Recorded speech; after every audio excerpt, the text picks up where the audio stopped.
Alright, so today I'm going to remove the EVAP canister. It's a California emissions deal, which I guess leans out the bike or whatnot. Anyway, this is the Beta 390 street legal. So to do this, you gotta remove the seat. So push the button.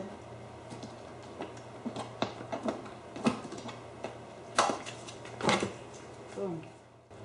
Alright, so now I'm going to remove the side cover, which accesses the air filter. Pull there, and then pull apart. Alright, so now I'm going to remove this left rear number plate. And to do that, you're going to need a 8mm socket.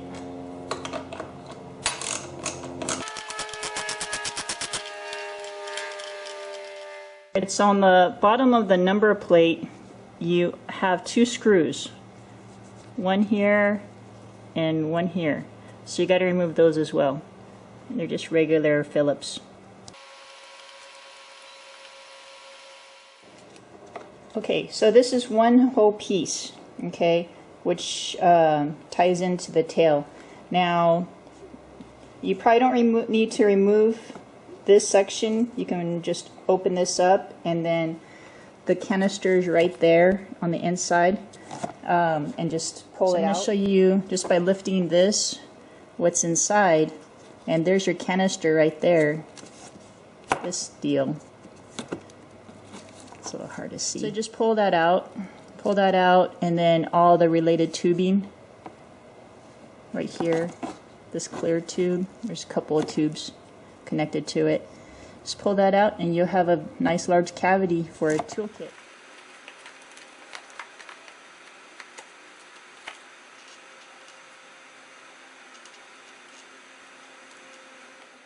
Alright, so to disconnect the canister, so I can actually get it out of this wiring harness and feed through the hose, I disconnected the hoses that's connected to the canister, the two hoses. This one, which is actually connected to your gas tank.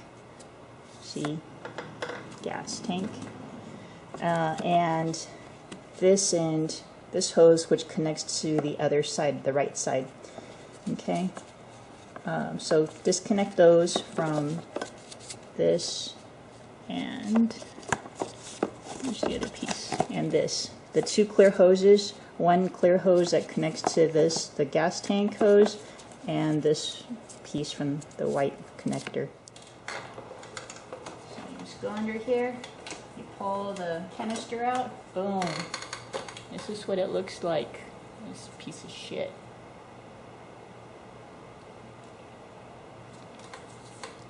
Purge tank. Yeah. Alright. Save that for later. So you're just going to feed the hoses through. Feed the hoses all the way through. I'm going to be changing out my gas tank soon, so more than likely I'm just going to remove the gas tank. So, this might be pretty easy.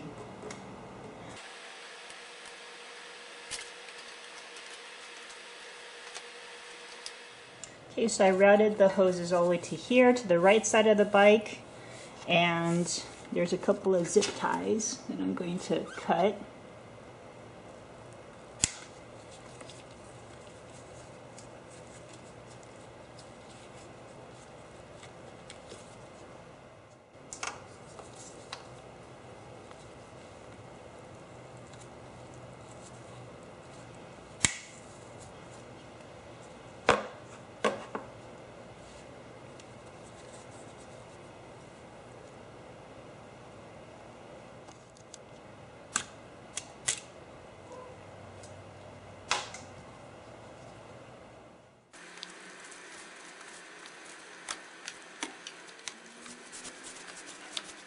Alright, so this runs to the gas tank for venting. Now,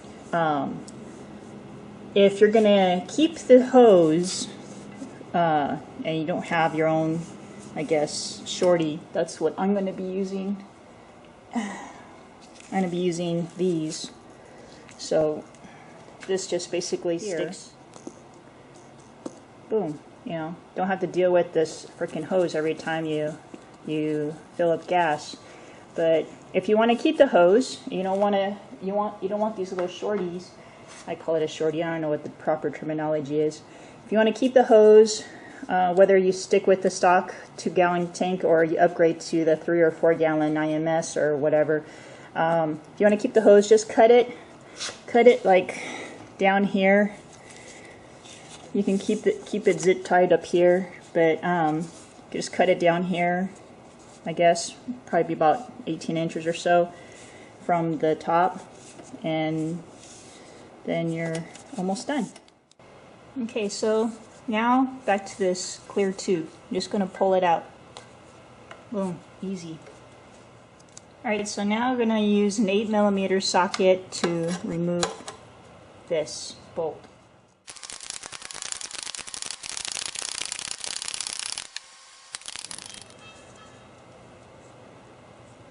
And there you have it.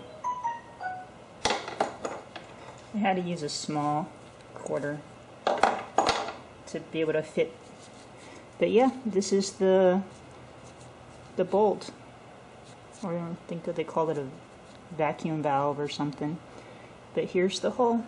You got to plug that in with another bolt.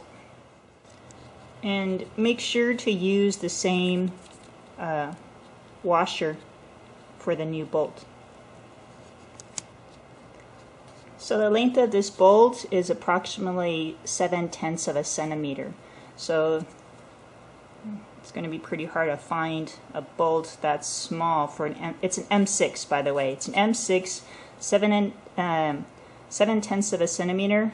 I'm probably just going to put a nut and the washer to, I guess, shorten the bolt, unless you want to cut an existing bolt.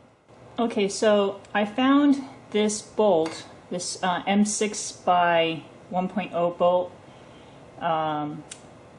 and it is 12 millimeters long. I measured the vacuum plug, and that is 7 millimeters long as far as the from the bolt to the thread. Kind of hard for me to find a 7mm. My hardware store doesn't have it. So what I did was I included a nut. I just screwed that on and include the washer, the stock washer that came with the vacuum bolt. And I'm going to Loctite all that on. So I applied some blue Loctite on there. I'm going to here's the washer with the nut and the screw, and I'm going to thread it on. Oh man, can't imagine a guy's hand fitting in here. Ugh.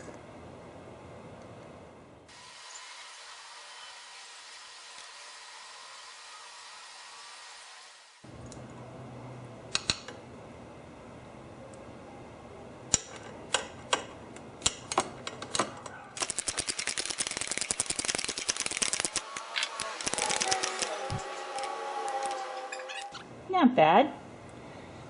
Can't even tell. Looks better than having the tube all over the place. Anyway, it's probably cheaper than getting a beta part from Italy that cost you probably an arm and a leg for a screw. But yeah, that should work.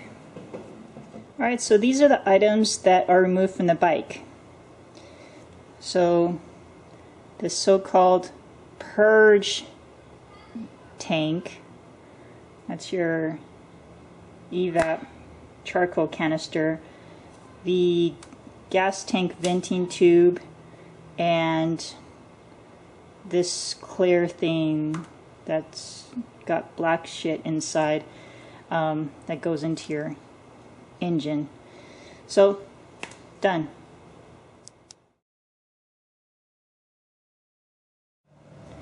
Alright, just to give you an idea of how much space you have on this back of the left side of the number plate, this is what it looks like on the inside.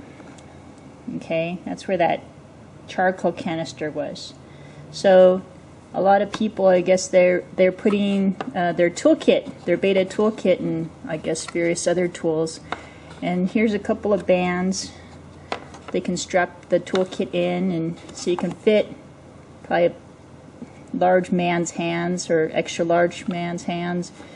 I just have medium, and see, I can fit my fist in here. So it gives you a general idea of how much space you have to fit your toolkit. Cool. Okay, so I'm putting in the toolkit, but before I do that, I'm going to see if I can fit my my bead breaker slash spoons. I have these on from my previous bike. I have these spoons, but with the beta it doesn't work, at least not with the front tire. The front tire, these are too wide. You need a thin one. So on the stock toolkit, it has a thin one that I can use until I find something different. But I'm going to put the toolkit.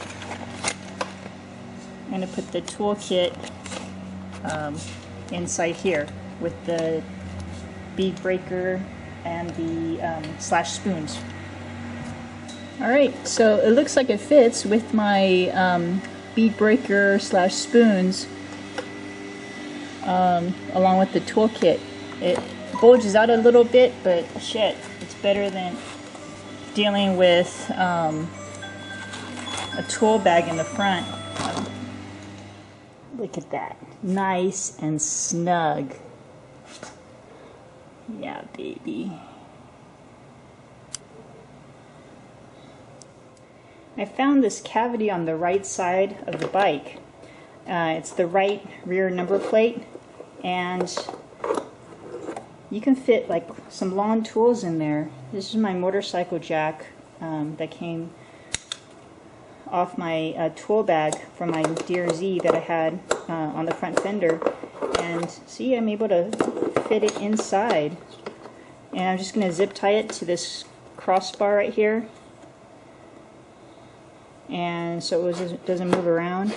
But you can also fit a couple spoons in here. It's pretty good size. So enough space for maybe a couple spoons and this little jack. To get to this right side of the cavity, see here, I strapped in my my motorcycle jack.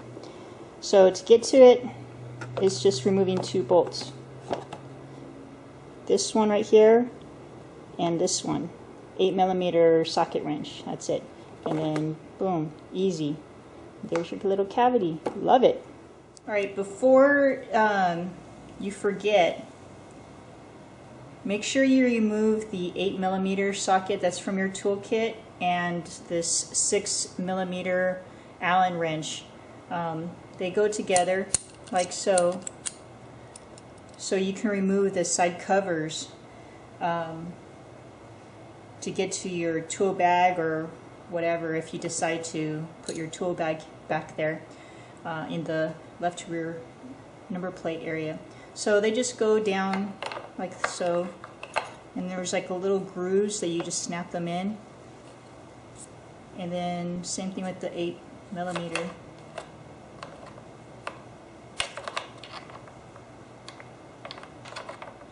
Now to get to actually lift up the left rear number plate, you need a couple of screws. I try to find screws that would fit an 8mm or a 6mm Allen wrench.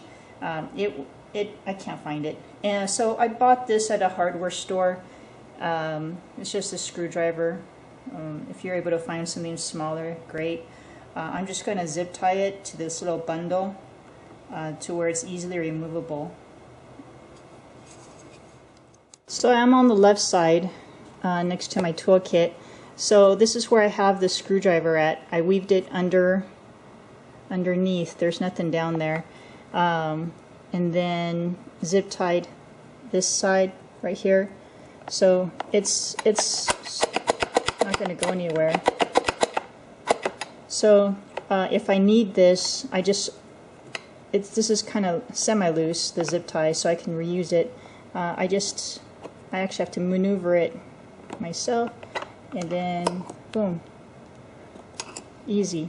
And then I can just fit it back if need be, and then refit the zip tie. Easy.